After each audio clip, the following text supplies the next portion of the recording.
안녕하세요. 영신교회 이민규 목사입니다. 6월 5일 금요일 큐티 본문 말씀은 고린도전서 3장 1절에서 9절까지 말씀입니다. 본문 말씀 읽어드리겠습니다. 형제들아, 내가 신령한 자들을 대함과 같이 너희에게 말할 수 없어서 육신에 속한 자, 곧 그리스도 안에서 어린아이들을 대함과 같이 하노라.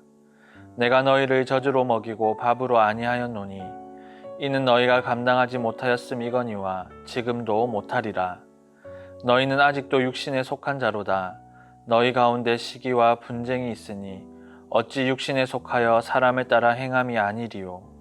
어떤 이는 말하되 나는 바울에게라 하고 다른 이는 나는 아볼로에게라 하니 너희가 육의 사람이 아니리요. 그런즉 아볼로는 무엇이며 바울은 무엇이냐? 그들은 주께서 각각 주신 대로 너희로 하여금 믿게 한 사역자들이니라. 나는 심었고 아볼로는 물을 주었으되 오직 하나님께서 자라나게 하셨나니 그런즉 심는 이나 물 주는 이는 아무것도 아니로되 오직 자라게 하시는 이는 하나님뿐이니라. 심는 이와 물 주는 이는 한 가지이나 각각 자기가 일한 대로 자기의 상을 받으리라. 우리는 하나님의 동력자들이요 너희는 하나님의 밭이요 하나님의 집이니라. 아멘. 함께 읽은 말씀으로 큐티 묵상 나누도록 하겠습니다. 오늘 본문 말씀은 예수 그리스도 안에서 성도들의 정체성을 말합니다. 성도의 정체성을 제대로 알면 교회 내의 분쟁과 갈등을 해결할 수 있습니다. 본문 9절 말씀을 보시면 우리는 하나님의 동력자들이요 너희는 하나님의 밭이요 하나님의 집이라고 기록합니다. 9절에서 바울은 성도들의 정체성을 하나님의 동력자로 규정합니다. 교회 안의 성도들 모두가 하나님의 동력자라는 것이지요. 우리가 잘 알다시피 바울은 골수 유대인이었습니다. 엄격한 유대 교육을 받았습니다. 바울은 유대인 공동체 내에서 하나님에 대한 경건의식과 제사의식이 아주 대단했습니다. 사람은 하나님을 섬겨야 할 존재로 감히 하나님과 견주는 행동이나 말은 할 수 없었습니다. 그런 바울이 예수님을 만나게 되고 9절 말씀에서 성도들을 하나님의 동력자로 부르고 있습니다. 유대인들을 누구보다 잘 알고 있는 바울이었고 유대인 중에 유대인이었던 바울의 입술에서 우리는 하나님의 동력자다라는 말이 나왔습니다. 이것은 그 당시 정말 획기적인 말이 아닐 수 없었습니다.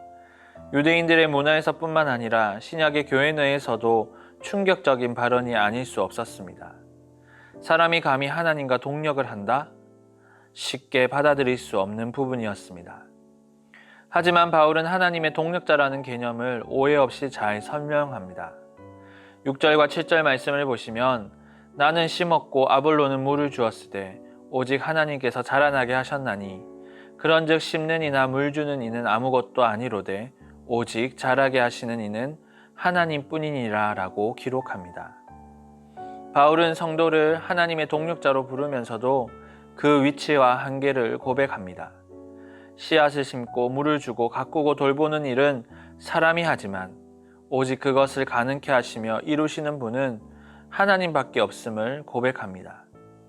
그러면서 바울은 우리를 하나님의 동력자로 불러주신 것은 하나님의 은혜라는 사실을 말합니다. 이 말씀을 묵상하면서 바울의 마음이 느껴졌습니다. 바울은 고린도 교회의 성도들이 하나님의 동력자라는 사실을 알기 원했습니다. 그리고 성도들이 하나님의 동력자라고 할 때 그것이 가지는 의미와 가치를 알기 원했습니다. 성도들은 수고하고 땀 흘려도 이루시는 분은 하나님이라는 사실을 알아야 합니다. 그럴 때 교만할 수 없고 겸손할 수 있습니다. 분쟁과 다툼은 항상 자신의 것이 옳다, 맞다, 더 낫다 라고 하는 우월한 마음에서 나옵니다. 하지만 모든 것의 결국을 이루시는 분이 하나님이라는 사실을 안다면 우리는 쉽게 자신의 것을 내세울 수 없습니다. 겸손히 하나님과 교회를 섬길 수 있는 것이지요. 사랑하는 성도 여러분, 사람이 하나님의 동력자라는 사실만으로도 영광이고 은혜입니다. 그런데 사람은 그것을 넘어서 자신이 무엇인가를 이루고 싶고 자신이 결정적인 역할을 하기 원합니다. 그러다 보니 하나님의 일이 자신의 일로 대치되고 자신의 방법과 자신의 능력으로 그 일을 이루려고 안간힘을 씁니다. 그러다가 잘 안 되니까 마음의 상처를 받고 남을 원망하고 싸우게 되지요. 우리가 하나님의 동력자로 하나님이 우리에게 주신 은혜대로 하나님의 일을 감당한다고 할 때 그것만으로도 우리는 감사해야 합니다. 하나님과 원수였던 우리가 감히 하나님과 함께 할 수 있고 그분의 일까지 맡게 된 것은 엄청난 영광입니다. 그런데 사람은 그것을 넘어서 자신을 자꾸 드러내려고 합니다. 모든 것을 잘하게 하시고 이루시는 분은 하나님입니다. 그럼에도 불구하고 하나님은 8절 말씀에서 일한 만큼 상을 받을 것이라는 약속 또한 하고 계십니다. 8절 말씀입니다. 심는 이와 물 주는 이는 한 가지이나 각각 자기가 일한 대로 자기의 상을 받으리라. 성도 여러분, 하나님의 마음이 느껴지십니까? 하나님께서 자신이 다 할 수 있는 일에 일부러 우리를 불러주셨습니다. 그리고 그것만으로도 영광스럽고 감사한데 거기에다 각각 자기가 일한 대로 상을 주신다고 합니다. 바로 이분이 우리 하나님이십니다. 우리에게 은혜와 상을 베풀고 싶어 안달이 나신 분이 바로 우리 하나님이십니다. 여러분은 하나님의 동력자입니다. 하나님의 은혜를 따라 부름을 받은 하나님의 사람입니다. 이 사실이 오늘을 살아가는 여러분의 힘이요 능력이 되길 소망합니다. 그리하여 더욱더 겸손히 하나님을 바라보시고 하나님이 이루시는 놀라운 역사 가운데 신실한 하나님의 동력자가 되시길 주님의 이름으로 축원합니다. 이 시간 묵상하신 말씀을 가지고 함께 기도하길 원합니다. 하나님, 나를 하나님의 동력자로 불러주셔서 감사합니다. 하나님의 동력자로 하나님의 일을 감당한다는 것이 얼마나 큰 은혜인지 기억하면서 겸손히 하나님과 교회를 섬기게 하옵소서.